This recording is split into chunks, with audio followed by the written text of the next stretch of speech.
Your own personal sketching style will evolve over time, but architectural sketching is primarily about line work. So your style is comprised of the kinds of lines that you draw. So a couple of tips here. When lines intersect, they should always overlap. So overlapping corners, yeah, it's imprecise, but it helps you to actually move more quickly, and it actually looks more finished than carefully trying to line up every corner perfectly. So just how much they overlap, it's kind of up to you, and it also depends on how large you're drawing. So experiment with it, see what looks right to you. Now when you're drawing lines, try to use single, continuous, confident strokes. And I think a lot of people start by drawing short series of dashes to try and get from one point to another, but it's one single line. And it's okay if it wavers, just you want to go with it. That's kind of part of the architectural style too, is to have a little bit of waver to it. It actually helps you draw a straighter line in the end.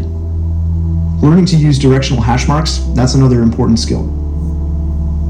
They can be used to suggest surfaces. You can use them to build textures. You'll use them for shading and to just overall create depth in your drawing. Now, one of the other hallmarks of the style is the use of construction or layout lines, and you can do these either in like a light blue or like I do in pencil, and you just kind of feather it really lightly on the page.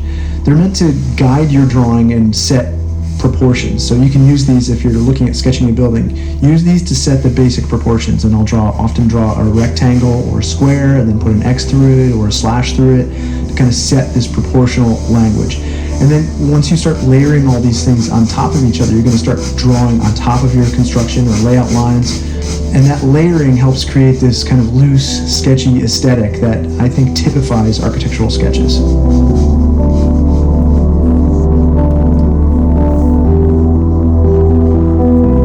Now also be sure and use the full complement of line types available to you. So solid lines, obviously, the different line weights.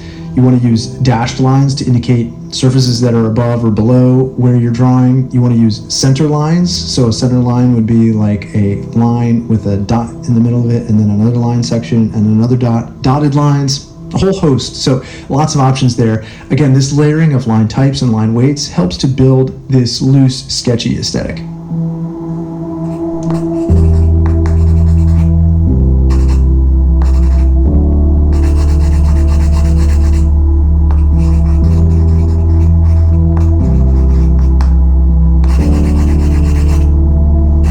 So adding text and arrows and things like elevation marks, these are all devices that help describe things that you may not be able to capture visually. So you can't fit everything into your sketch that you could possibly want to. But they also start to become part of your visual style.